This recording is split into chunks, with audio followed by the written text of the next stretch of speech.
rated SPG. Striktong patnubay at gabay ng magulang ang kailangan. Maaaring may masiselang tema, lengguwahe, karahasan, sexual, horror o droga na hindi angkop sa mga bata.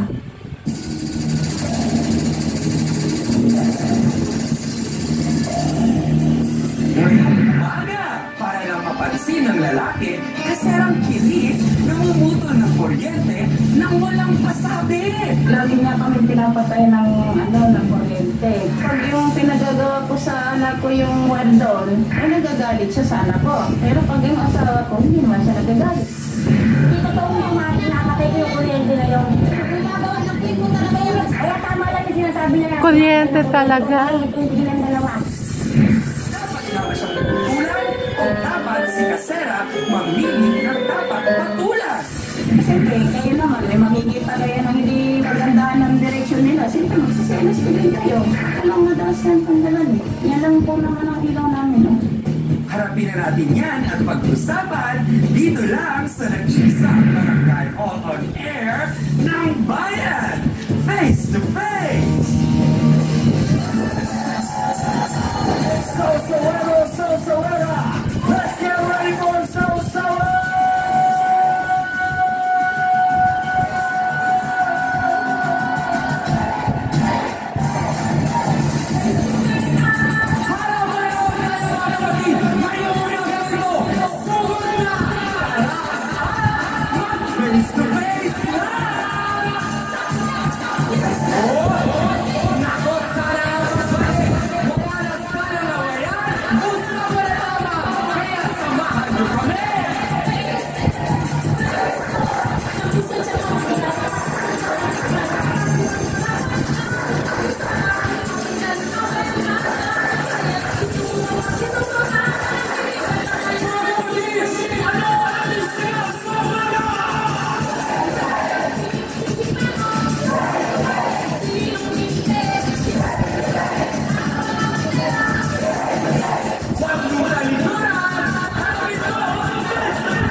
Ito na ang First Lady ng nag-isang barangay hall on air.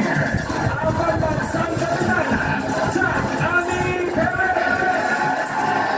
Good morning mga kapatid! Kamusta po kayong lahat? Naku, aba naman! Walang sabi-sabi, agad-agad namumutol ng kuryente. Yan daw ang hinagakit ng isang nakikinabit at kuryente sa kanyang kasera. Ang tanong, baka naman atrasado siya sa bayan o si kasera kaya ang atrasado? Aba, mukhang may ibang pinapunteriya. Ha? Nakaranas na ba kayo mga sausaweros natin na bigla na lang naputulan ng ilaw? Nakutsak ang dilim pag nangyari yan. Pero sana maliwanagan sila. Maya-maya lamang. Di ba mga kapatid? Be soon ako i-switch on nyo na ang lakas nyo. Ngayong morning. At kung iwanag rin lang ang hanap ng mga bisita natin, hindi sila bibiguin ni na Attorney Ben Acosta,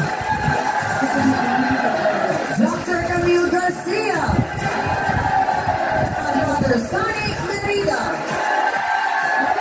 Sila po ang mahal naming trio Tagapayo. Tutok na sa TV nyo and let's make it a come on. Face to face na!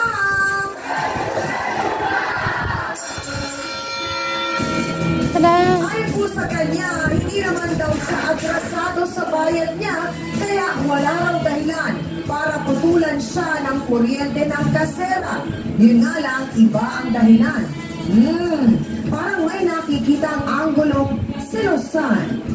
Bakit may ganon? Pakinggan nga natin ang hinaing ni Aling Delia de Vera. Pasok!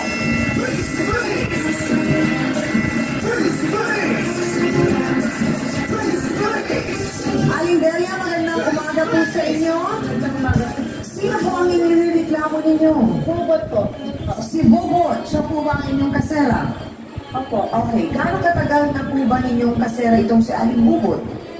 Mga 5 months lang po. 5 months lang, so bago lang po 5 kami months. nakupahan doon. O, ano pong problema? Upahan. Kumabit po ako ng kuryente sa kanya. Oho. Eh sabi niya, sige, kumabit ka. 3 tanang isang buwan. Pag sinabi pong makikikabit, Kapit. anong ibig sabihin po nun? Saksak lang po. Kuryente, taktak. Pakikisaksak lang. So ano pong pinapakisaksak niyo po? Ilaw? Ilaw lang at saka electric fan. Oh, parang Ilaw, mataas na tsaka tao sa electric 300. fan. Hindi ko kaya. Tapos ang singil niya, umuwi na lang ako kasi para wala, may ilaw man kami. Oo. So kailan po nagsimula ang problema na itong si Bubot po, ang pangalan? Tama po? Opo. Ay pinutulang kayo ng kuryente. Pinutulan. August po. O Opo. bakit daw po? Anong kadahilanan? Eh pag yung gusto niyang mangangailangan siya ng pera, babali, pinuputulan niya. Gustong bumali. Pero kayo naman po nakakabayad sa oras. Eksakto Nakabayad naman din po. po ako kasi may trabaho ako nun. Oo. So talagang regular po ninyong nababayaran yung pong 300 na sinisingil Nababayaran kada po buwan. yun. Opo. So magkano po binibigay nyo? Kasi based on research na pag-alam ako po, 100, 150 ang binibigay nyo. Opo. Tapos pangiinom niya yun. Pinangiinom. Ilang taon na po ba itong si Aling Bubot? Ilang taon na po siya? Alam po ba ninyo kung ilang taon siya? Hindi ko naman masyadong pakilala yan man. Oo. So kayo po, ilang taon na? 48 na po ako. 48. Meron po kayong asawa? Meron po ako asawa. Oo. Gusto niyang Ano pong gusto niya? Gusto pong anuhin. Sino pong may gusto? Ano pong pangalan? So kinakasama niyo? Valentin po. Valentin! Gaano na po kayo katagal ni Valentin? Valentin. Sana isang buwan. Isang taon na po kayo. Okay. Bakit po ninyo nasabing gusto nino? Eh kasi po pagka yung ginagawa yung anak ko, isasaksak niya yan. Tatanggalin niya. Tapos ang gusto niya mangyari, yung asawa ko yung kuryente. So parang inaabangan na si Kuya Valentin ang magkumpuli ng mga bagay-bagay. Ganun po ba yun? Yun ang lagi niyang tinatawag ko. Lagi niyang hinahanap sa akin. Kayo yung sinasabing nagsiselos. Nagsiselos ba kayo pagka ganon? Kasi nakikita ko naman sa itsura niya. Pero itong Valentin, sabi po ninyo, kinakasama niyo isang taon na. May anak po ba kayo? Wala po. Wala. Saan po ba kayo nagkakilala ni Valentin? Yan po sa tinirahan namin. Oh, binata si Valentin. Oh. May napangasawa na po ba kayo o boyfriend lang lahat-lahat? Sa totoo lang, nakatatlo ako asawa sa una kong kasal ako. Oo. Pangalawa, namatay din. Pag-iinom. Aha. Pangatlo siya.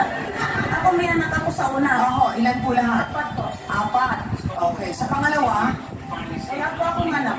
sa pangatlo, wala rin. So, 4 lang, lahat-lahat ang anak ninyo.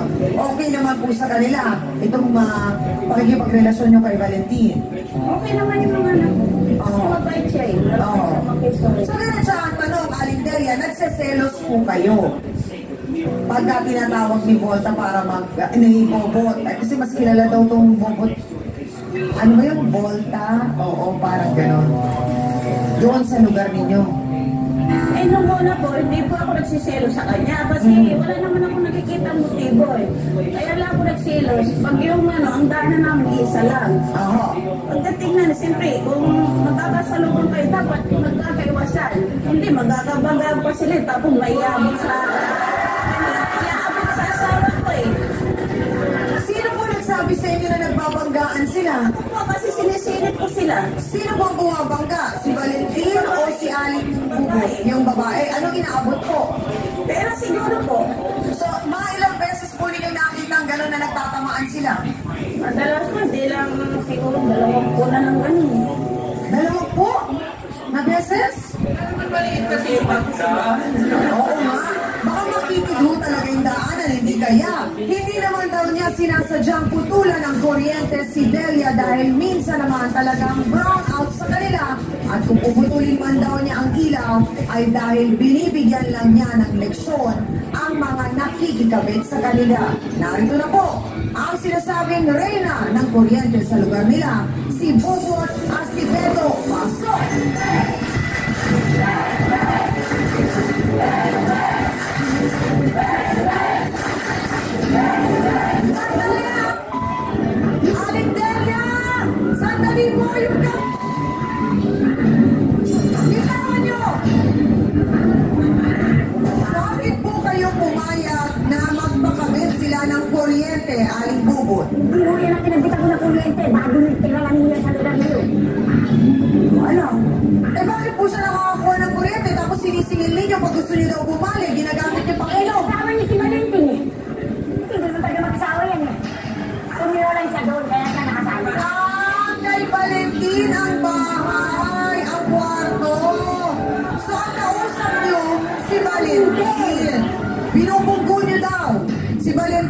pag nagkakasalubong kayo at may inaabot kayo.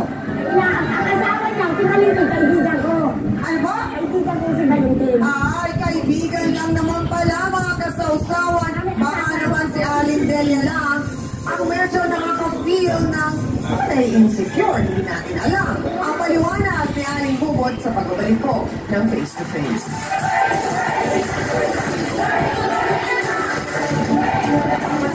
Sa edad nila, may tropa sila. Kasi pag tayo may anak na hindi na tayo nagtatrabaho, may friends na tayo. Anak! May tropa! Oo! Kung meron man kayo, may mga set kayo ng mga kaibigan na tutulong sa'yo,